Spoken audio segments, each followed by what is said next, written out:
Get ready to earn the favor of the gods in Tessera, coming on November 18th to Kickstarter. And here to tell us more is the publisher, Peter Hazlewood, and the designer, James Emmerson. Gentlemen, welcome to the show, and thanks so much for joining us.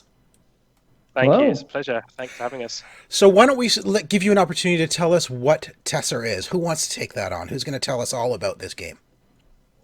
I'll take that one, I guess. Tessera it's a domino-style game, okay? But unlike a lot of other domino games, you get to lay the dominoes on top of each other. Okay. And so it's like it's a shared board, but the board is constantly changing, and as the domino tiles kind of build upwards. And so it's about building this central mosaic to worship the gods. And the mosaic keeps changing as people keep overlapping on top of each other, and you get this basic choice in every single turn as to whether you increase the multiplier for the gods that you're praising, or whether or not you score those gods in the central area, and that's pretty much it. And what determines which gods you're, I guess, worshiping? Is that how you're kind of term it there? Are you taking on a certain symbol, or how does that work? So you're worshiping all the gods. You don't want anybody to feel left out.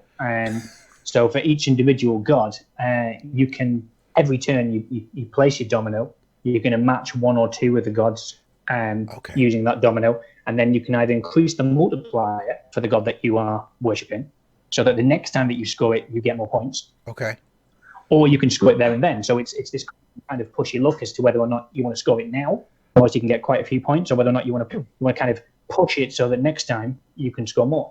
Okay, so you're scoring points based on the symbols you're placing that turn. Yeah. Okay. Excellent. Are these the traditional Greek gods, or are these sort of made up gods, or are we going with the ones everybody's familiar with, or? I'll let Peter take that one, I think. Yeah, this is based on Roman mythology, so we have 7 Roman gods. So essentially they are the exact same Greek gods, but renamed a little bit, repurposed. Repurposed. Yeah. The Greek theme's been used a lot, so we thought we'd mention it a little bit. Yeah, we did our research, and it felt like there's a whole load of games based on Greek mythology, but much less on Roman. Yeah, absolutely. I mean, they're all based on the same myth anyway, right? Yeah. Sure. So, James, the origin of this game, where did you come up with the idea? What was sort of the was it you're playing dominoes? Go, this would be much better if we were, had gods involved. How did you come up with the idea?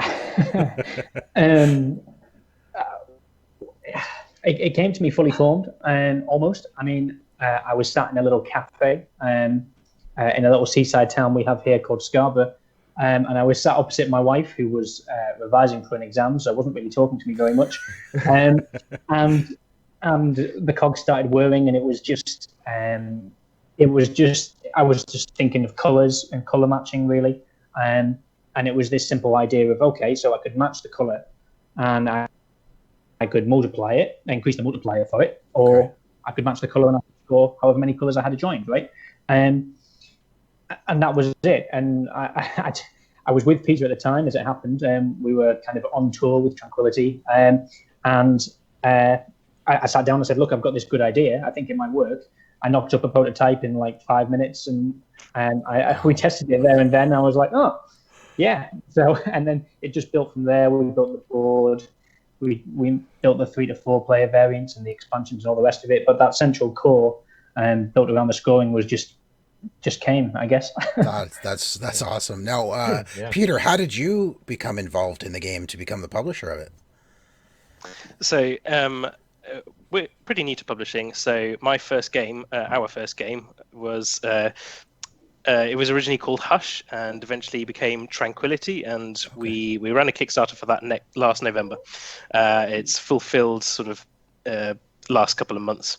So obviously then I was in touch with James, and he gets a lot of ideas going through his head. So we just happens to be up at this convention, so he comes to me and he's like, "Yeah, Mick and we just knocked something up, have a little look." And so and that's really interesting, because that process was totally different to the first time with Tranquility. James came with virtually a fully formed game. This time around, although the concept is still quite simple, he came to me and we've developed it sort of, well, together, most of it, so from scratch. So that's really fun. That's awesome. Online for the most part. Well, yeah, in 2020, that's pretty much how everything happens, online. Yeah. So, what is the difference between the 2-player and the 3-4-player version? Is there different methods to play when you're going with the different player counts? Yeah. So the first time we played it, it was 2-player, and a mutual friend of ours, Mick, who I was playing it with, and Peter said, "Oh, I quite like this, but I really think it's got potential to be a 3 to 4-player game," and I was like, "No, absolutely not." I was like, "This is definitely a 2-player only game. It's nice and smooth. It works beautifully." And that was the end of the story, right? I was like, I've got no idea how we're going to turn this into a 3 to 4-player game. It's not going to happen. And then I went away and experimented, and about a week later, I was like, "Bang, we've got it." It changes a little bit. In that there's a bigger board. It's split into 4 quadrants, and what happens is, whichever quadrant you go for, the next person then can't play in the same quadrant. Oh. So there's some limitations there, and if you play straddling 2 quadrants, you actually block off the whole half of the board for the person who comes after you. So it creates a bit more of a tactical feel. The 2-player has an identical starting. You have identical cards all the way through. There's a random order in which they come out, but you both start with the same deck. In the 3 to 4-player game, there's a draft. Think Ticket to Ride. Okay. So you've got like the 3 cards that you can pick from. So you've got a bit more control about the order in which your hand comes out and what you can play.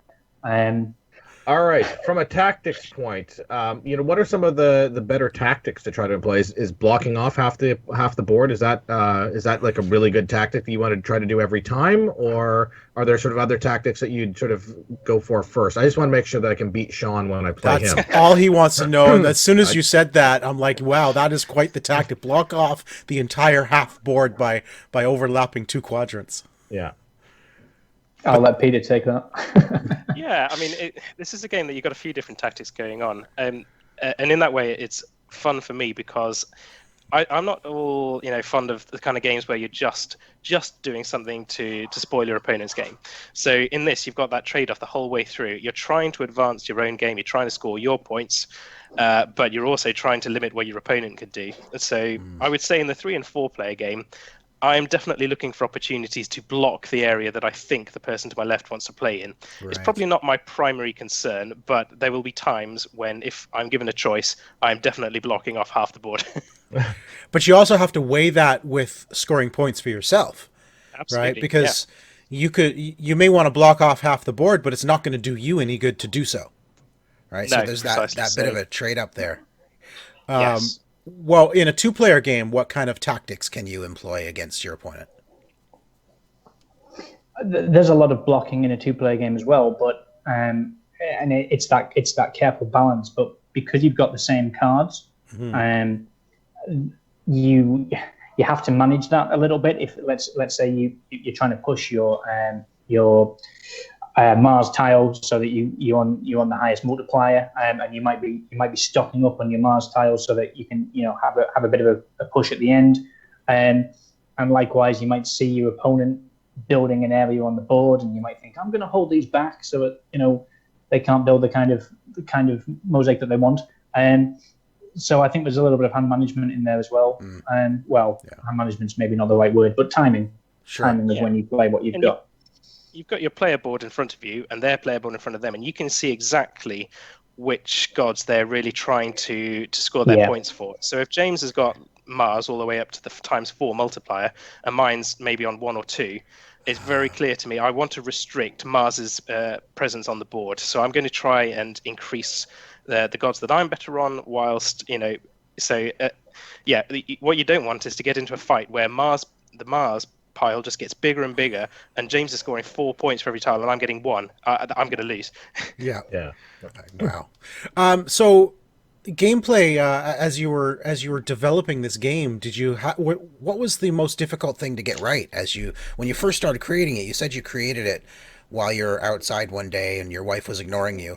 But as you got into She'll thank me for actually that. as you actually got into playtesting it, did you find anything that was like, how do we get over this? What was the most difficult part of finally developing it to get it to where it is now? I think the scoring was probably the most difficult bit to get right. Not the way that it scores, but how we managed that in a way that was accessible. Okay. I didn't want it to become a game with an awful lot of multiplications. So I've got, this guy's on a multiplier of 4, and I've just got 7 on the board, so 7 times 4 is 28, and that's what I've got. You could see it getting mathsy quite quickly. Okay. So we found this sort of neat solution of moving up these multipliers, and you just grab the token for however many you've just matched, Right. and then all the multiplication and the addition and all the rest of it comes at the end. Okay. So you do all the final tallying at the end.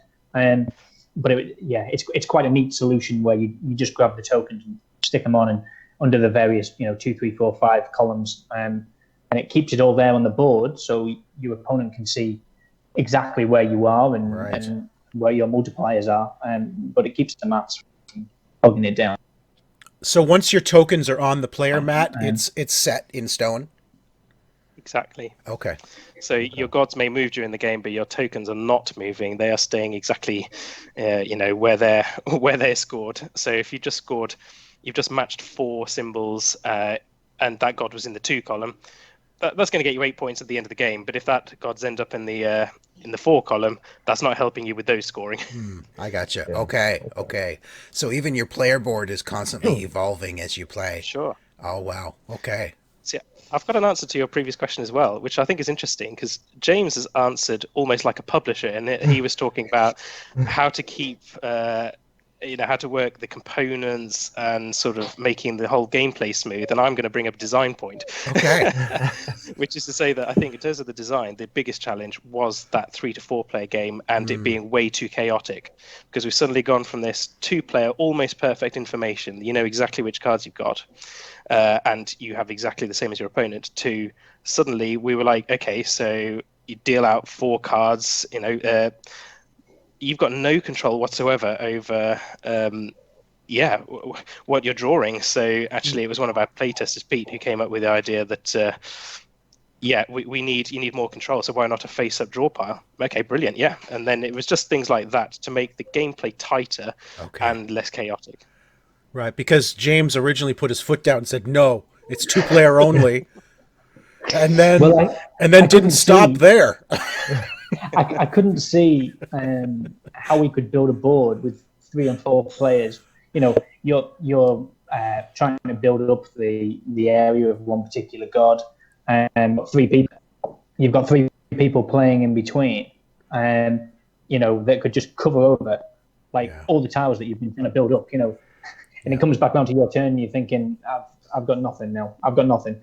So it was how we restricted that so that people couldn't just completely mess up your entire area just in one single turnaround. Yeah, definitely had to really balance that strategy with just messing up the whole game. Yeah. And you see the genius of the publisher here. I said, no, I think you can make this into a 3 or 4 play game. I don't know how. Go and do it. Not my problem, James. Just go do it. That's what I do with Sean. I just say, hey, let's do this, and you figure out how it all works. Yes. We're the big plan. ideas, man. Yeah. Exactly. Yes. So I want to know the plans for your Kickstarter. Can you tease any of your stretch goals for us? We'd love to hear maybe a couple of the stretch goals, or maybe any expansions that you guys are maybe offering at the same time or thinking of. Yeah. Well, so essentially, the game comes with a 7-card expansion and 4 Kickstarter promos. Same card for 4 of them. So they're both kind of 2 mini expansions in a way. The dedication expansion is 7 cards, so you've got 7 gods in the game, and each one of those cards, instead of having 2 different gods on the tiles, it's a single god represented both. Oh. So that gives you sort of you get dealt one of these face down at the start of the game, So you've got one strong god out of 7 that you're really now pushing towards to try and get to that big scoring area at the right time. Okay. And then you've got these offering cards, which are a single tile. So the rest of them are a rectangular tile split into 2. This is a single tile, and it's dedicated to all of the gods. And so when you put that down, you then match up on all sides. So you could theoretically match up 4 different areas instead of a maximum 2 different gods. And so, yeah, it is a game about timing already, but they are both really important as to when you play those to take full advantage. Right. Wow, that's awesome. Now, post Kickstarter, once this game's out and in the hands of the backers, where can somebody get the game? Are you going to be selling it online? Will it be in retail? Yeah. Wow, so that's a really good question. Because we're still new to this. Tranquility it went absolutely crazy. We got pretty much inundated with licensing offers for different languages. Wow. So we instead of doing what we were assuming we'd do, which was to obviously pursue distribution as the first focus, we then suddenly had all these offers to say, why don't we go and make like a Dutch language version? I'm like, yeah, fantastic, brilliant. That's amazing. And you want to manufacture it? Fine by us. So it's a bit strange with Tranquility because we've been trying to, we've got some copies into retail, but we've signed these licenses, which basically mean that most of the distribution isn't up to us. They're going to be doing that. Okay. So, I mean, I'd like to say, yeah, we'll definitely get copies into retailers, and I've already got a few like American stores with Tranquility, so I'd definitely hope for something similar. But obviously, we'd hope for it to be in general distribution. I just can't tell you whether that's going to be us or somebody else. Okay, that's fair. That's fair. So the Kickstarter starts November 18th, just a couple of days from now. It's your second game, Peter, you mentioned. Tranquility was your first. This is your second. Must be exciting to get back in there. But the game sounds so much fun. I can't wait to see it myself. But gentlemen, thank you so much for joining us to tell us more about Tessera. You're very welcome. Thank you for your time. Yeah. Okay, that's all, folks. Thank you very much for joining us. Obviously, we'd love you to back Tessera on Kickstarter. We're a very small outfit, so your support will mean everything to us. And also, don't forget to subscribe just down below there. Click on the button. Thank you.